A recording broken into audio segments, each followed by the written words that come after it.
What is going on to all my FPL friends out there? We are approaching the deadline. We are like a week away from the deadline, which I did not know until right now. So I got a lot of messing around with my team to do. If you're like me, your FPL team has been messed around with more than fill in the blank there. I'm not going to go there on this channel, but y'all know what I'm talking about. But a lot of been messing around with my team. I do have to say, this team I've made, I'm not necessarily the happiest with, but that it's where I'm sitting at right now. And you know what? It's different than what you're seeing on most YouTube and Twitter right now, because it is not this. It is not close to template. I don't think it is, at least. Anyway, let's jump into this team. I'll be back on Sunday or Saturday with a live stream to rate your guys' squad. Let's jump into this, my FPL squad and how it lines up at this moment.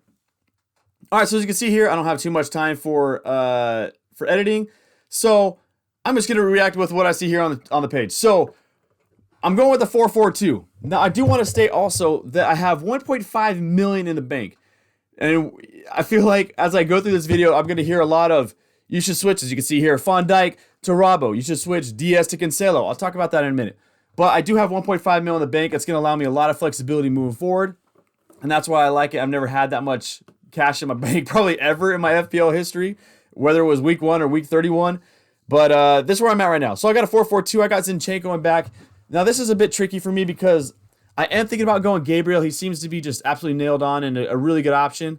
But Zinchenko with the possibility of playing consistently as a midfielder, out of position at 5 mil on a team that has an incredible run of fixtures to start the season. It's really hard to ignore that, right? But I do want to mention, just because he's playing in the midfield does not mean he's probably going to be prolific. He might get a couple goals here and there. That's kind of what the hope is. But it's more so of getting a lot of passes, getting that bonus up, potentially getting an assist return here and there. So that's kind of why I like Zinchenko. Again, I don't think he's going to be super prolific at this moment, but he might get a couple of assists, and that's what I like. That's what I like. All right, so then I got Trent, no brainer, move on. Sanchez, 4.5 mil keep. That's what I like. Then I got Van Dijk. Now I'm going to hear a lot of probably comments on this video saying go Robbo, go Robbo. I'm just going to play a little bit of devil's advocate right now, because Van Dijk is a sneaky good, incredible FPL option. We look at his past, right? In the past 3 seasons, he's been healthy. 208 points, 180, 180. So he's essentially averaging about 185, 190 points a season. That's outrageous. Now, you look at Robbo, and I think Robbo's probably going to get, my guess is probably around 200 points. Van Dijk's probably going to get about 190, 180. And so you're looking at less than 1 point per game and saving 0.5 mil. And those are math that I do like as well. Now, Van Dijk he's one of those guys who's going to get a clean sheet, Then he's going to get a goal off a corner. 3 goals, I think he scored, is about the average over the past few seasons. And then he's going, boom, he's up to 15, 18 points with a bonus, right? Over the last 3 seasons, he's averaging 4 goals scored a season and 3 assists. In the beginning of the season, with so little budget, it's super important to kind of find some routes that'll allow you to push money up later. Now, with Diaz, I'm not really sold on him over Cancelo. I'm going to admit it right now. But the thought is, give me a city defender. That defense is incredible. Give me someone who's nailed on, and let's ride it. I could go potentially Laporte and kind of hope that he plays consistently, but I'm going with Diaz for right now. I'm probably going to do a lot of tinkering. I don't know if he's going to last much longer as I look at it. Now, as you look here, I'm going to admit right now, I only have one premium option in my squad, and it is that dude right there, the king of FPL, Mo Salah. I've been thinking going back and forth with 2 premiums and 1 premium. I know it's crazy because there's a lot of good. I feel like more than ever, there's been a lot of good premium options right now. A lot of solid ones who are going to score 200 plus. But at the beginning of the season, it's so hard with so little cash to afford that. You're going to have a couple players that are really cheap, and if, like, let's say Nato and Martinelli, now if they don't do well, it's going to be really hard to replace those guys. And so for me, I'm kind of thinking, let's just go for a really balanced squad and kind of make up for it with 2 8 million pound midfielders per se, instead of Haaland and a Nato. I'm thinking my 2 guys will kind of score similar to them, especially because I'm most likely going to be captaining Mo Salah for the first 4 to 5 game weeks. So that's my thought. Anyway, I got Salah. Don't need to talk about him too much. Dude's a beast. I got Mason Mount. Now, this one's a bit tricky. I think these 3 midfielders are probably not going to last too long in my squad moving forward. Probably going to move them around. But Mason Mount last year had 170 points quietly and not that many minutes played. I think with him potentially having Sterling on the squad, not potentially, having Sterling on the squad, having Chilwell back, having Reece James potentially playing right wing back, maybe play center back. We don't know, right center back. Still up in the air from what I'm seeing on Twitter. That's words on Twitter. That's not me. But Mason Mount on set pieces, having Koulibaly to find on as a set piece on a corner, having Raheem Sterling who could put away a couple options here and there.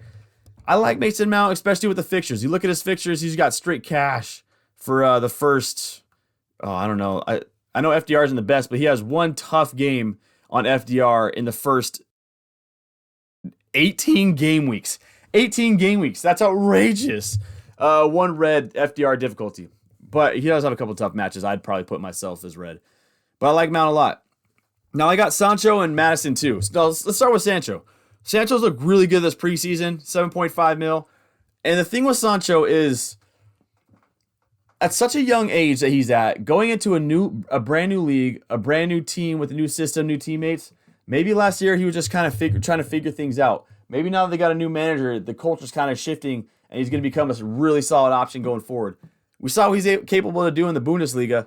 Maybe he starts getting hot now. So you got some players that come to the Premier League, like Bruno Fernandes, and get hot fast. You get some dudes who come in and take a little bit of time, like Cancelo is comparing his first year to his second year.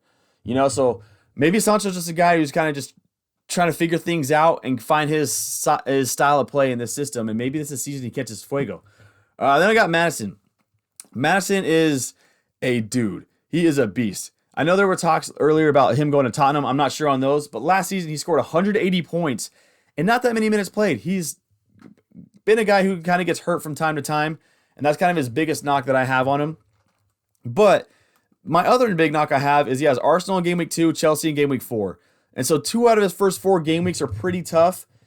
And I don't necessarily know how much I want him in those 2 matches, especially when prices are going to be so variable, moving around, so volatile. That's the word I'm looking for. Prices are going so volatile. People are going to be playing their early wild cards, potentially me as well, having that in my pocket. Also why I like having one premium. But I really like James Madison from game week 6 on. I love him.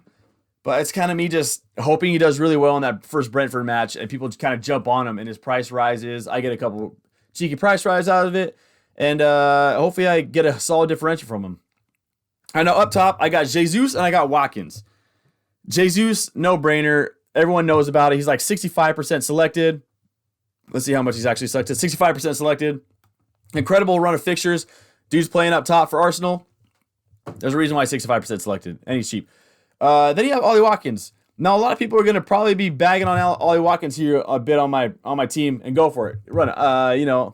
But my thought here is, with a wild card in my pocket, potentially to play early, I got Bournemouth away, Everton at home, and Crystal Palace away. 3 very nice fixtures for a guy who's locked into this squad. You're looking at kind of a differential. He's 4% selected. Maybe Ollie Watkins gets off the season hot. His first game, he scores 2 goals. Maybe he scores a goal. And now dudes are jumping on him and saying, hey, I got to get him. Price goes up. And by game week 3, game week 4, Ollie Watkins' price has risen a little bit. I get a little bit of cash from it. I get a huge differential point from it. And I run it. Now, this is what my team looks like. My only thought with this team is there are too many fires I might have to potentially put out come game week 2. Sancho might come out and, he doesn't look that good anymore. Got to leave. Madison, going up against Chelsea game week 2. That's tough. And then you have Watkins who maybe he's missing a couple sitters. So, DS, maybe I just move on for DS. But the good news is I got a wild card. I got 1.5 mil in the bank. And so I kind of like that freedom, that flexibility that one premium option gives me. All right, y'all. I'm out. I'm back to rate your guys' team this weekend. Let me know what you guys think of this squad here. Take some time today to make someone smile, as always. I appreciate y'all. I love y'all. Let's have a great season this year. And let's get this team dialed in. Peace.